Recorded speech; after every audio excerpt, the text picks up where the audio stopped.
हाँ, हम जो है किताब इकान के पहले पैराग्राफ पे हैं और उस पैराग्राफ को समझने के लिए हमने 6 कीवर्ड्स निकाले थे।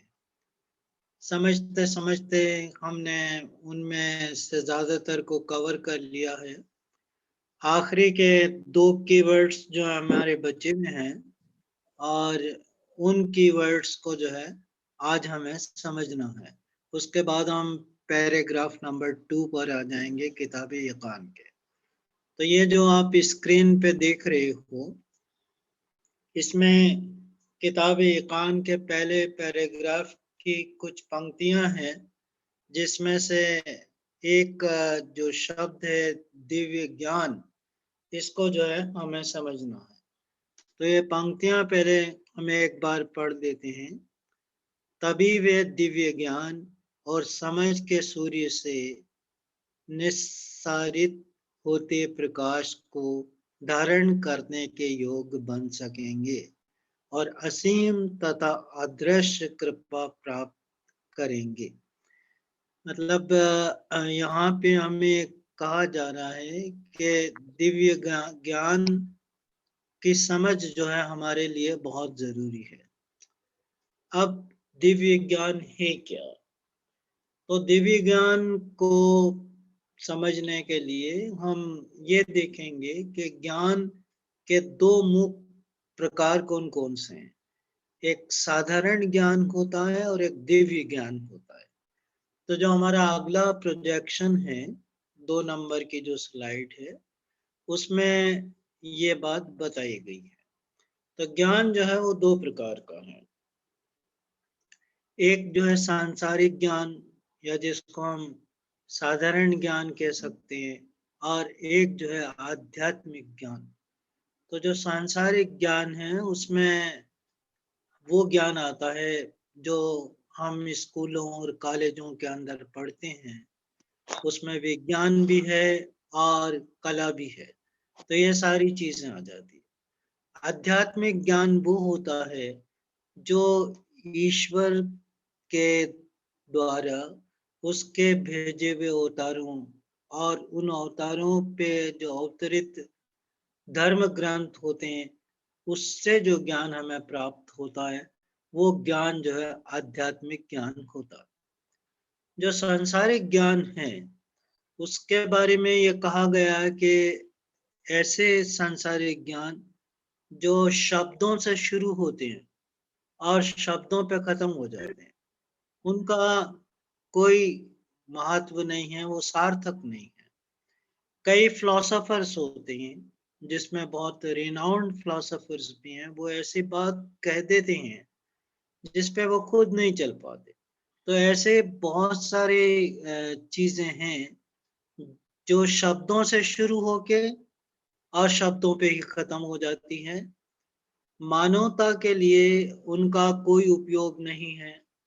वो मानव की किसी तरीके से सेवा नहीं कर सकती। वो मानव की उन्नति के अंदर सहायक नहीं होती। पढ़ने में अच्छा लगता है और वो लुभाती हैं बस, लेकिन उसका कोई मीनिंग नहीं होता। जबकि दूसरी तरफ जो आध्यात्मिक ज्ञान होता है, उसके लिए बहाउल्लाह ने अपनी ग्लीनिंग्स में ये कहा है कि सभी वस्तुओं का प्रारंभ ईश्वर का ज्ञान है और सभी वस्तुओं का अंत उन सब की पूरी निष्ठा के साथ अनुपालन करना है जो स्वर्ग और धरती की समस्त वस्तुओं में व्याप्त दिव्य इच्छा के स्वर्ग से भेजे गए। तो बहाउल्लाह ये बताते हैं कि जो आध्यात्मिक ज्ञान है वो सभी वस्तुओं के प्रारंभ में भी है और सभी वस्तुओं के अंत में भी है।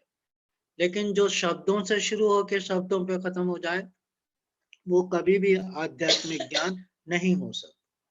लेकिन आज जिस युग के अंदर हम जीते हैं, ये देखिए ईश्वर का एक बहुत बड़ा वरदान है, और जो उन्होंने अपना सर्व शक्तिशाली सर्व महान अवतार युग अवतार बहाउल्लाह के रूप में जो भेजा है इस समय के लिए, उनका ये आशीर्वाद है कि आज जो है सांसारिक ज्ञान, खासकर जो उसका विज्ञान है, साइंस है, टेक्नोलॉजी है, टेक्नोलॉजी और आध्यात्मिक ज्ञान ये एक दूसरे से घुल मिल गए और इस समय ये एक दूसरे की आवश्यकता बन गए।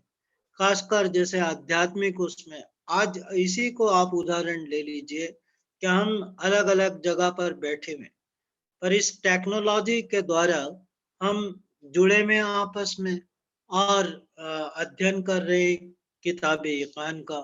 ये संभव नहीं था। आज से 30 साल पहले ये संभव नहीं था।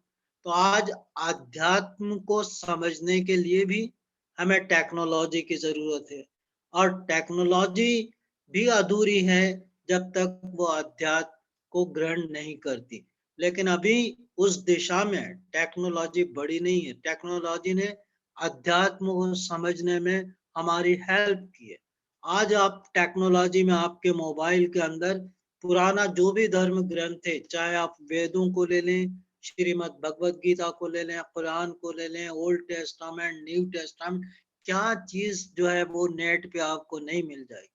हर ईश्वरीय पुस्तक हमें नेट पे उपलब्ध है। तो ये टेक्नोलॉजी हमारी सहायता कर रही है कि हम उसको पढ़ सकें, वो साहित्य हमें उसने उपलब्ध करवा दिया।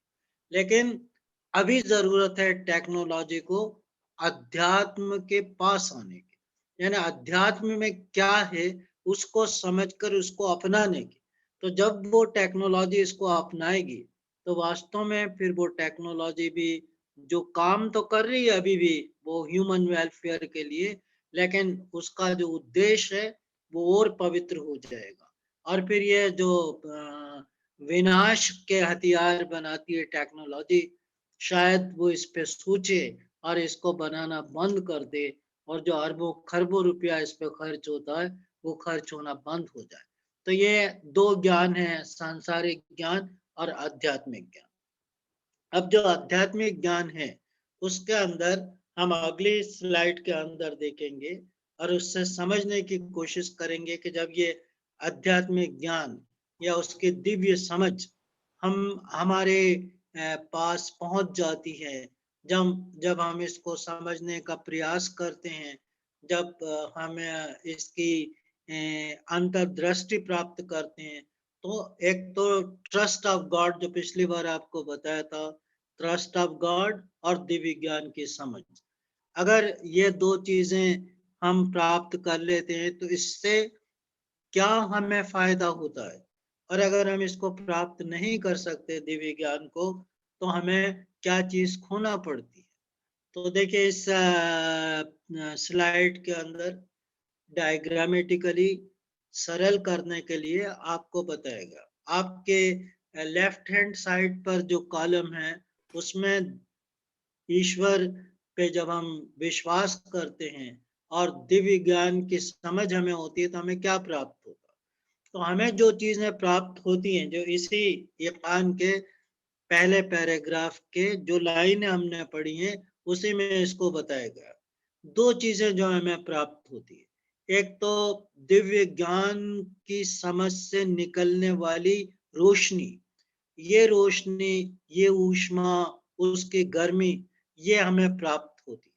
और दूसरा एक अदृश्य ग्रेस है, एक अदृश्य ब्लेसिंग है, एक अदृश्य आशीर्वाद है जो हमें ईश्वर से प्राप्त हो। तो जो अदृश्य आशीर्वाद है वो वर्षा की तरह है, एक बारिश जैसे रेनफॉल की तरह, और जो दिव्य ज्ञान है वो सूरज की किरणों की तरह। हमारा हृदय यहाँ पे इस डायग्राम के अंदर वो भूमि है, वो कोमल निर्मल भूमि जिसके अंदर जब ये वर्षा की बौछारें पड़ती हैं और जब दिव्य ज्ञान की किरणें उस पे आती हैं, तो इनकी सर्जित शक्ति से इनके इनकी इनके अंदर जो छिपी हुई ऊर्जा है, उससे जो है हमारे हृदय रूपी भूमि में आस्था का एक पौधा उगने लगता है। तो ये जो इसका असर होता है, बहाउल्लाह केवल एक एक शब्द यूज कर रहे, पर आप उसके गहराई के अंदर जाओ। बहाउल्लाह ने तो कह दिया कि दिव्य ज्ञान की समझ, और सूर्य से निसारित होने वाली किरणें, ये उन्होंने बता दिया। पर इनका प्रभाव क्या होता है, हमने अपनी समझ से इसको जो है इस डायग्राम के थ्रू बताया है कि एक चीज जो है वो वर्षा की बूंदों की तरह है, एक चीज सूर्य की किरणों की तरह है। हमारे हार्ट पे ये आस्था के पौधे को उगाती है। यदि हमें दिव्य ज्ञान की समझ नहीं है और जो है आदर्श कृपा जो है उसको हम प्राप्त नहीं कर पाएंगे अगर दिव्य ज्ञान की समझ नहीं रही। तो जब नहीं होगा तो ना तो हमारे हृदय की भूमि पर ये दो जो ईश्वर की महान कृपाएं उससे हम वंचित रहे। तो क्या नहीं होगा तब, ये हमारे राइट हैंड कॉलम पे। तो एक तो जो सर्व महिमावंत का ज्ञान है, यानी जो नॉलेज ऑफ ऑल ग्लोरियस, जो ईश्वर का ज्ञान है, इस समय वो बहाउल्ला ले गया, उस ज्ञान को हम प्राप्त नहीं कर पाए, या किसी ने हमें बता भी दिया तो हम सुना अनसुना करके और उस पर कोई ध्यान नहीं देंगे, क्योंकि हमें हमारी अंडरस्टैंडिंग ही नहीं है। तो एक तो वो प्राप्त नहीं होगा, दूसरी क्या चीज प्राप्त नहीं होगी, दिव्य ज्ञान की सरिता का पान जो है वो हम नहीं कर पाए। अब दिव्य ज्ञान की सरिता क्या है, दिव्य ज्ञान की जो सरिता है वो आ, वो लेखनी है जो बहाउल्लाह लेके आए हैं। जब हम उसको पढ़ते हैं, उस पर चिंतन मनन करते हैं और उसको अपने आचरण में डालने की कोशिश करते हैं, तो ये वास्तव में दिव्य ज्ञान की सरिता का जो पान है। इसी को कहते हैं इल्म व हिकमत के सर चश्मों से महरूम रह जाएगा। अगर आपको अंडरस्टैंडिंग नहीं है दिव्य ज्ञान की, जो डिवाइन नॉलेज है, आप उसको नहीं समझ सकते। डिवाइन नॉलेज के लिए अरबी वर्ड है हिकमत। तो अगर आप हिकमत को नहीं समझ सकते, उसके इल्म को आप ग्रास्प नहीं कर पाते, तो फिर जो आपको हॉली स्क्रिप्चर के अंदर जो भी कहा गया है, जो भी लेखनी है, आप उसको कदापि नहीं समझोगे। आप ऊपर ऊपर पढ़ के और उसको निकाल दोगे, इस एक तरफ से सुनोगे, एक तरफ से वो बाहर हो जाएगी, आपके दिल पे वो प्रभाव नहीं डालेगी और आस्था का पौधा वो उगा नहीं पाएगी। तो ये दिव्य ज्ञान का एक बहुत बड़ा महत्व है कि उसकी अंडरस्टैंडिंग हमको होना चाहिए। यदि ये अंडरस्टैंडिंग नहीं होती है, तो ये दो कारण तो आपको बताए कि एक तो जो दिव्य ज्ञान की सरिता है उसका पान हम नहीं कर सकते, हिकमत के चश्मों से हम पानी नहीं पी सकते उस झरने से। और दूसरा ये कि जो ईश्वर का नॉलेज है वो हमें प्राप्त नहीं हो। इसको बहुत अच्छे से आगे हम देखेंगे एक स्लाइड के अंदर। पवित्र बाइबल के अंदर जो मैथ्यू की बुक है, उस मैथ्यू की बुक के 13 चैप्टर और 19 नंबर्स की वर्स के अंदर इसको बहुत अच्छे से बताया गया है कि इसका क्या परिणाम होता।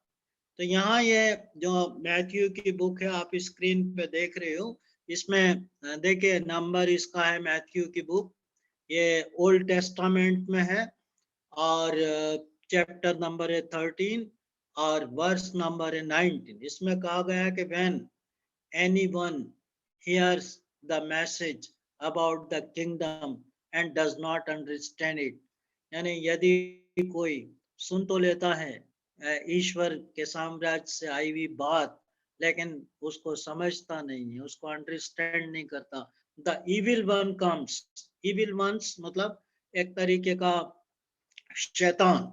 तो the evil one comes and snatches away what was sown in their hearts। तो जो ईश्वरीय शब्दों की सर्जन शक्ति से हार्ट में जो कुछ बोना था, जो कुछ उगना था, जो बीज डला था, उस बीज को वो खींच के, या उससे अगर पौधा उग भी गया है तो शैतान उसको खींच के ले जाएगा, अगर आपको ईश्वरीय ज्ञान की अंडरस्टैंडिंग नहीं हो। तो क्योंकि मैं बार बार इस बात को कहता हूँ कि बहाउल्लाह जिसको समझा रहे हैं उसको पहले से बहुत सारा बैकग्राउंड है, वो उस फैमिली को बिलोंग करते हैं जो बहुत लर्नेड फैमिली थी, और जो हमेशा ईश्वर की भक्ति में लीन रहने वाला परिवार था।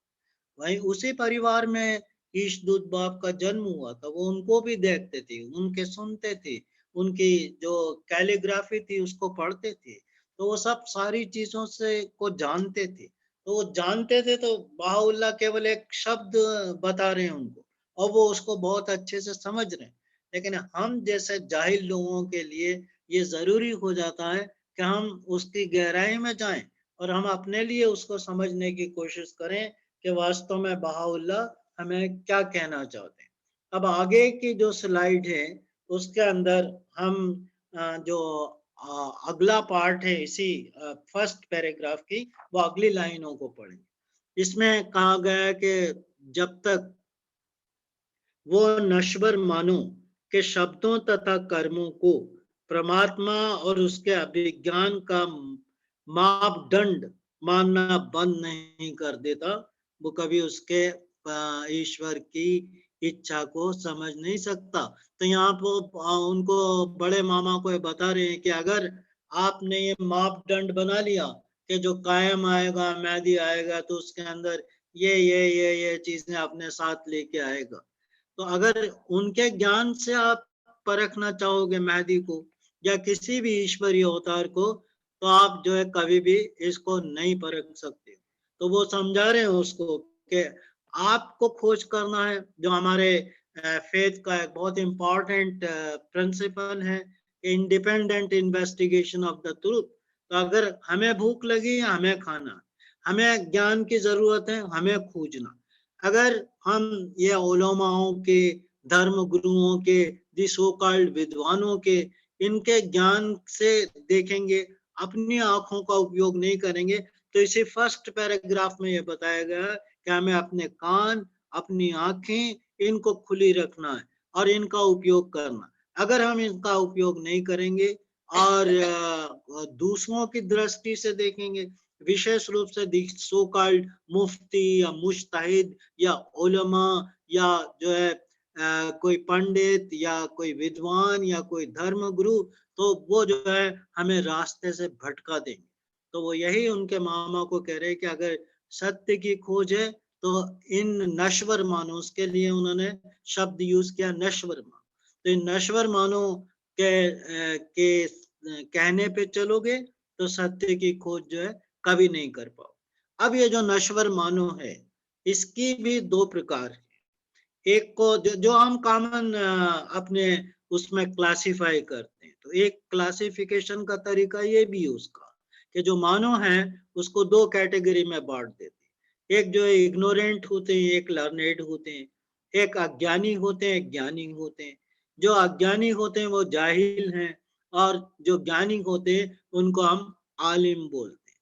ये हमारी अपनी लैंग्वेज के अंदर, हमारी अपनी समझ में इसका क्लासिफिकेशन। पर ईश्वर की समझ में जाहिल कौन है? वो व्यक्ति जो ईश्वर द्वारा भेजे गए संदेश और उसके भेजे गए अवतार को मानने से इनकार कर देता है, चाहे उसके पास कितनी भी डिग्रियां हो, उसने कितने ही साल लगा दिए हों अपने धर्म की शिक्षा लेने में, चाहे कितना भी बड़ा विद्वान हो, पर अगर ईश्वर की तरफ से आए हुए धर्म को वो नकार देता है, तो ईश्वर की दृष्टि में फिर वो पढ़ा लिखा नहीं है, वो आलिम नहीं है, वो ज्ञानी नहीं है, वो लर्नेड नहीं है, वो केवल एक अज्ञानी है, एक जाहिल है, जो एक उस संदेश को नहीं समझ पा रहा जो ईश्वर ने उसको भेजा था। इसके बहुत सारे उदाहरण हैं। कई बार आपने सुना होगा जिसको इबलीस के नाम से, शैतान के नाम से हम जानते, वो क्या था? वो भी ज्ञानी था। रावण क्या था? वो भी ज्ञानी था। लेकिन नहीं समझ पाए ये लोग, तो उसके ज्ञान का क्या हुआ? सब ज्ञान धरा के धरा रह गया। तो ये यहाँ पे ये बता रहे हैं कि दो प्रकार के हैं। अब देखिए, एक बड़ी इंटरेस्टिंग बात है और वो हम अपनी अगली स्लाइड के अंदर इसको देखेंगे। ये जो अगली स्लाइड है, इसके अंदर शेख अहमद ऐसाई, इनके जो है भविष्यवाणी, और इस भविष्यवाणी का जो वर्णन है हमें जो किताब अक़दस से किताब अक़दस के अंदर भी इसको देखने के लिए मिलता है। किताब अक़दस के जिस भाग के अंदर हम इसको देख सकते हैं वो इसका 157 नंबर है, 157 नंबर का पैराग्राफ। वहां पे बहाउल्लाह ने इसकी ओर इशारा किया। लेकिन इस भविष्यवाणी का और जगह जहां वर्णन आया है वो डॉन ब्रेकर के अंदर, जहां नवील ने इसको वर्णित किया। किताब अक़दस के अंदर इसकी और आपको अधिक जानकारी चाहिए तो 172 नंबर का जो नोट्स है उसके अंदर भी इस बात को दिया गया और इसमें यह बताया गया वो शेख अहमद ऐसाई ने जो शब्द वाव था, ये जो लिखा हुआ है ना एक तरफ आपके राइट हैंड साइड पे, जैसे इंग्लिश में हम 9 लिखते हैं, ये अरबी शब्द है वाव और बीच में जो है एक अपराइट अलिफ है। ये अलिफ है जो अरबी का पहला अल्फाबेट है। उसके लेफ्ट साइड पे आप देखोगे और जो आपको इंग्लिश में जैसे 6 हम लिखते हैं, ये 6 एक्चुअली उल्टा वाव है। तो एक तरफ जो आपके राइट हैंड साइड पे है वो सीधा वाव है और आपके लेफ्ट हैंड साइड पे जो उल्टा वाव। अब शेख अहमद ऐसाई वाव पे बहुत बल देते थे और ये जो वाव जब हम इसको लिखते हैं अरबी के अंदर, तो अरबी के अंदर जब हम इस वाव को लिखते हैं तो 3 शब्द इसमें आते हैं। वी विक्ट्री वाला वी, ए और वी, इससे जो है वाव बनता है। और इसकी जो न्यूमेरिकल वैल्यू है वाव की, या जो अभी आपको इंग्लिश में पता है वी की, वो 6 है और अलिफ की जो न्यूमेरिकल वैल्यू है वो 1 है। तो शेख अहमद ऐसाई का ये कहना था कि जब कायम आएंगे तो जो सीधा वाव है जो आपके राइट हैंड साइड, वो टर्न होकर और उल्टे वाव के अंदर चेंज हो जाए। अब उससे उनका मतलब क्या था, इस मतलब को जो है समझाया गया है। सोगी अफंदी ने भी अपने इस लेटर के अंदर इसको को जो बताया है एक लेटर के अंदर, और उनका कहना यह है कि जब इस तरीके का कुछ परिवर्तन धर्म में आता है, क्रांति होती है, एक नया युग शुरू होता है, एक नया ईश्वरीय अवतार आता है। और इस समय तो बहुत बड़ा परिवर्तन हुआ, एक पूरा जो प्रोफेटिक साइकिल था उसको क्लोज किया गया और बहाउल्लाह का न्यू ऑर्डर स्थापित किया गया। और ये परिवर्तन लाने वाले कौन थे? बाप थे। तो शोगी आफंदी ये कहते हैं कि जो सीधा वाव है ये बाप के पहले के जितने भी डिस्पेंसेशन थे, जितने भी पुराने धर्म थे, सनातन धर्म से लेकर के जो है इस्लाम तक, ये सारे जो है धर्म है, अगर आप मोटे मोटे रूप से इनको काउंट करोगे तो ये 6 धर्म होते हैं। इनके अवतारों को काउंट करोगे तो वो भी लगभग 6 के करीब उनका नंबर आता। तो ये 6 वो पुराने धर्म हैं जो बाप के पहले थे, प्रोमिनेंट। वैसे तो बहुत सारे धर्म आए छोटे मोटे, लेकिन ये प्रोमिनेंट जो रिलीजन है जो अभी भी कुछ ना कुछ रूप में शेष बचे, तो वो 6 हैं। तो 6 वो हैं, जब बाप आएंगे तो ये जो 6 रिलीजन है ये सब उलट पुलट हो जाएंगे। और खास बात जो ये कह रहे, जिस पे हम चर्चा कर रहे थे अपनी पिछली स्लाइड के अंदर, कि आलिम कौन और जाहिल कौन, तो यहाँ पे शेख अहमद ऐसाई बता रहे हैं कि जब ये उलट पुलट हो जाएगा, सीधा वाव बाप के बाद उल्टे वाव में पलट जाएगा, तब जो है जो जाहिल होंगे वो आलिम बन जाएंगे और जो आलिम होंगे वो जाहिल हो जाएंगे। इस बात को समझिए कि ईश्वर की दृष्टि के अंदर आलिम कौन है और जाहिल कौन है। हमारे अपने पैरामीटर्स अलग हैं। हम पढ़े लिखे डिग्री वाले होल्डर्स को, बहुत अच्छा बोलने वाले को, बहुत सारे श्लोकों और आयतों को जानने वाले को, एक हाफिज कुरान को हम कहते हैं कि ये आलिम है, पर ईश्वर की दृष्टि में आलिम वो नहीं है। इसका सिंपल सा उदाहरण हमको मिलता है किताब अक़दस के 166 नंबर के श्लोक के अंदर। किताब अक़दस में जब आप 166 नंबर का श्लोक पढ़ोगे तो बहाउल्लाह ने कंपेयर किया है एक बहुत बड़े मुज्तहिद को, एक मुफ्ती को, एक मुस्लिम उलमा को, जिनका नाम था शेख मोहम्मद हसन। तो शेख मोहम्मद हसन को उन्होंने कंपेयर किया, जो अपने समय के स्थापित मुस्लिम उलमा थे। किससे कंपेयर किया? एक गेहूं छानने वाले से, गेहूं को फटकने वाले से। तो जब बाप का संदेश गया तो ये जो आलिम था शेख मोहम्मद हसन, इसने तो रिजेक्ट कर दिया। और वो गेहूं छानने वाला जो किसी उसका ज्यादा इल्म नहीं रखता था, ज्यादा ज्ञान उसके पास नहीं था, उसने तुरंत स्वीकार कर लिया। तो अब ईश्वर की दृष्टि में जाहिल कौन है? जाहिल वो शेख है जिसने बाप को नकार दिया। और आमिल कौन हो गया? आलिम कौन हो गया? ज्ञानी कौन हो गया? वो जिसने बाप को स्वीकार कर लिया। तो ये जो परिभाषाएं हैं ये उलट हो जाती हैं जब ईश्वर अपने संदेश को भेजता है। और ऐसे कई उदाहरण हैं। लेकिन इस धर्म के अंदर, चाहे वो बाब लाए थे बाबी धर्म या बहाउल्लाह का बहाई धर्म, इसमें आपको कई ऐसे एग्जाम्पल मिलेंगे जिसमें बड़े बड़े स्कॉलर्स ने इस धर्म को स्वीकार किया। और ऐसे मुफ्ती आपको मिलेंगे, आप कहानियां पढ़ोगे कि जब वो बहाउल्लाह के साथ उनकी सेवा के लिए उनके किचन में खाना बनाना पसंद करते थे, बजाय इसके कि वो किसी मेंबर पर जाकर, किसी स्टेज पे जाके और उस धर्म का प्रचार करें जिसके वो पहले अनुयायी थे। तो अपना सब कुछ त्याग दिया और वो समझ गए कि वास्तविकता कहाँ पे। तो जो वास्तविकता को जान लेता है, जिसको ये दिव्य ज्ञान मिला हुआ होता है, तो वो फिर उसको समझता है। तो जो नश्वर मानों के साथ लेकर, उनके कथन को लेकर, उनकी बातों को मानकर वो उनके मामा से कह रहे हैं कि इसको लेके चलोगे तो आप जो है कभी भी सच्चाई को नहीं पहचान पाओगे। और ये आपके उनका जो ज्ञान है आपके सामने एक पर्दा बन के खड़ा हो जाएगा।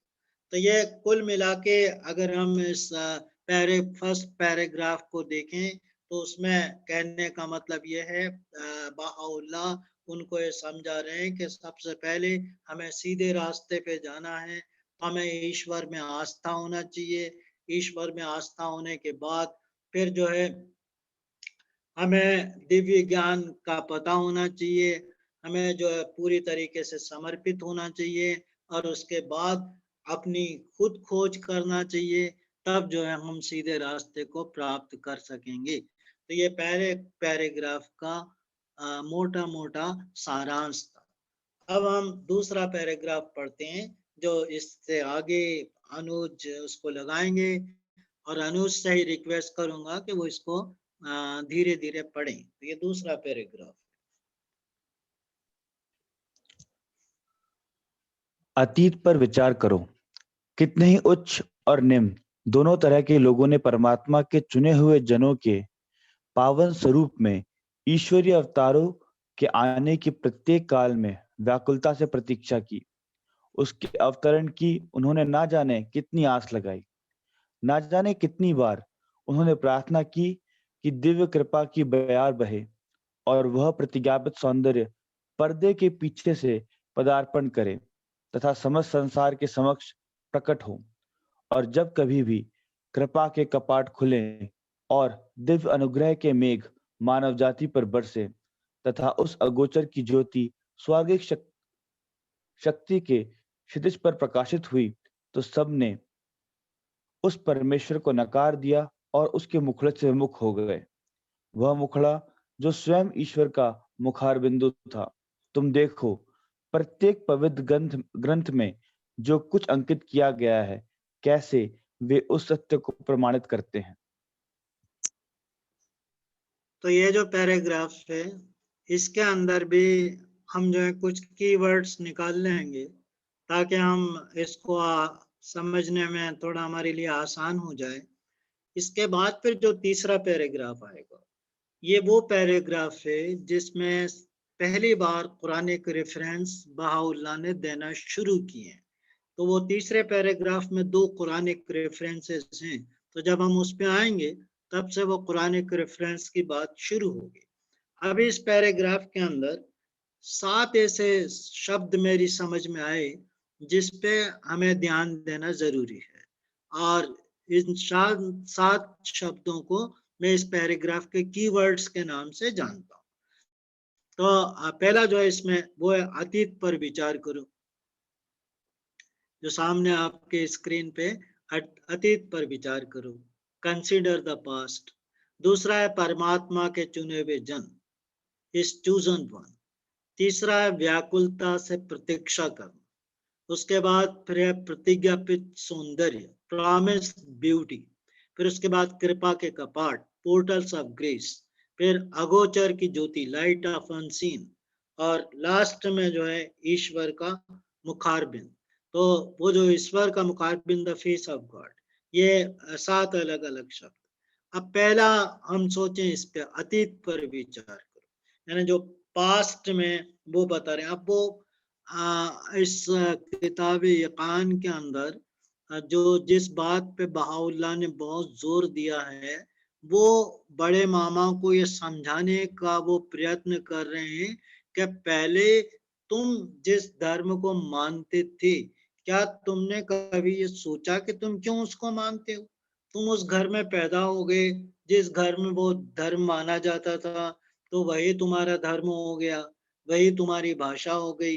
पर क्या तुमने कभी सोचा है कि वो धर्म जो तुमको बचपन से मिल गया, वास्तव में सही था या गलत था, या वो अमर अजर है, या उसका भी एक समय है? तो इसको तुम पीछे क्या हुआ था, हिस्ट्री के अंदर क्या है, उसके संदर्भ में आप इसको समझ सकते हो। तो वो अतीत के उस पे उनका ध्यान दिलाते हैं कि कैसे प्रोफेटिक साइकिल में, या हम अपने यहाँ की बात करें तो यहाँ पे भी जो अलग अलग ईश्वरीय अवतार आए, त्रेता के अंदर अलग, द्वापर युग के अंदर अलग, तो वो क्यों ये ईश्वरीय अवतार आते थे, और इन ईश्वरीय अवतार को कितने लोग उनके समय में स्वीकार करते थे और कितना उनका इनकार करते थे। तो ये जो है आपको अपनी हिस्ट्री मालूम होगी, तो आपको अपने जो भांजे हैं ईश दो बाब, उनके समझने में भी सहायता मिलेगी। फिर परमात्मा के चुने हुए लोग, तो परमात्मा के जो चुने हुए लोग हैं, इस पैराग्राफ के अंदर बहाउल्लाह जिस अर्थ में इसको लेते हैं वो ईश्वरीय अवतार है। तो हिज चूजन वन से यहाँ पे मतलब है ईश्वरीय अवतार। तो ईश्वरीय अवतार वो सिलेक्टेड व्यक्ति होते हैं या महामानव होते हैं जिनको दिव्य ज्ञान होता, और वो एक ऐसे नियम लेके आते हैं जो अगले कई वर्षों तक मानवता के लिए जरूरी होते हैं। वो एक ऐसे चिकित्सक होते हैं जिनको मानवता के हर रोग का इलाज मालूम है। तो उनके उनके लिए ईश्वर ये शब्द यूज करते हैं, परमात्मा के चुने हुए जन। तो यहाँ वो मतलब नहीं है कि जो हम जैसे लोग के स्वीकार कर लेते हैं, या कुछ लोग ऐसे इनकार करते थे जो स्वीकार कर लेते हैं, वो चूजन वन। ये भी होते हैं चूजन वन जिनको बाइबल में कहा है कि many are called and few are chosen. पर यहाँ पे जो चूजन है इस पैराग्राफ के अंदर, बहाउल्लाह उसका अर्थ पिछले समय के और आने वाले भी ईश्वरीय अवतारों से जोड़ते हैं, उस संदर्भ में इसका उपयोग किया। फिर व्याकुलता से प्रतीक्षा करना, तो हमेशा ऐसा होता रहा है। देखिए हर धर्म के अंदर आप स्टडी करोगे तो हर धर्म के अंदर एक भाग है उस धर्म का जिसको हम एस्केटोलॉजी के नाम से जानते हैं। यानी उस धर्म के अंदर अंत में क्या होगा, भविष्य में क्या होगा, उसकी भविष्यवाणियां हर धर्म के अंदर आपको मिलेगी। और ये जो भविष्यवाणियां हमको हर धर्म के अंदर मिलती है, जिसको हम एस्केटोलॉजी के नाम से या डॉक्ट्राइन ऑफ लास्ट थिंग के नाम से जानते हैं, ये हर धर्म में। तो हर धर्म का जो अनुयायी है वो इस बात का इंतजार कर रहा के जो है उनके धर्म का जो प्रॉमिस वन है, जो उनसे वादा किया गया है, वो व्यक्ति आएगा और वो जो धर्म के अंदर ग्लानि हो गई है, जो धर्म टूट गया, खंडित हो गया, उसको वो स्थापित करेगा। ये एक सर्वमान्य सिद्धांत है जो हर धर्म के अंदर आपको देखने को मिलेगा। तो लोग बाग इसका बेसब्री से इंतजार करते हैं कि कब वो आए और कब हम उसको स्वीकार करें, और उसके लिए वो प्रार्थना करते हैं, गिड़गिड़ा के प्रार्थना करते हैं कि वो आ जाए और मानवता को जो है राहत मिले। वो इस धरती पर जो राम राज्य है, ईश्वर का राज्य है, वो स्थापित होके रहे। तो ये चीजें जो है वो मांगते हैं। अब इसी का लाभ उठा के कई लोगों ने समय समय पर यह बताया कि हम वो प्रॉमिस मन हैं। तो या आप हर सदी के अंदर देख लो, यानी इवन प्रॉफिट मोहम्मद के जो उनके डेथ भी नहीं हुई थी उससे पहले से ही लोग ये दावा करने लगे थे, ये कहने लगे थे कि हम जो है इस प्रॉफिट मोहम्मद के साथ उनके पार्टनर हैं या उसके बाद ईश्वरी होता है। तो ये बहुत शुरू से ये बात, ये बात जो चलती चली आ रही है, यहीं पे हम रोकते हैं इसको। थोड़ा हम और समझने की कोशिश करेंगे कि ईगरली वेट करते हैं, बेसब्री से इंतजार करते हैं, उनकी प्रतीक्षा में व्याकुलता होती है, बेचैनी होती है, उसके लिए तड़पते हैं, उसके लिए प्रार्थना करते हैं, पर जब वो आता है तो नकार क्यों देते हैं? तो पहले हम देखेंगे कि कितने ऐसे लोग आए, कहाँ आए, थोड़ा सा संक्षेप में उसको समझने की कोशिश करेंगे, और फिर उसके बाद हम अगली जो वो है यहाँ से 3 नंबर से आगे के इन कीवर्ड्स को हम डिस्कस करेंगे। Okay, thank you very much.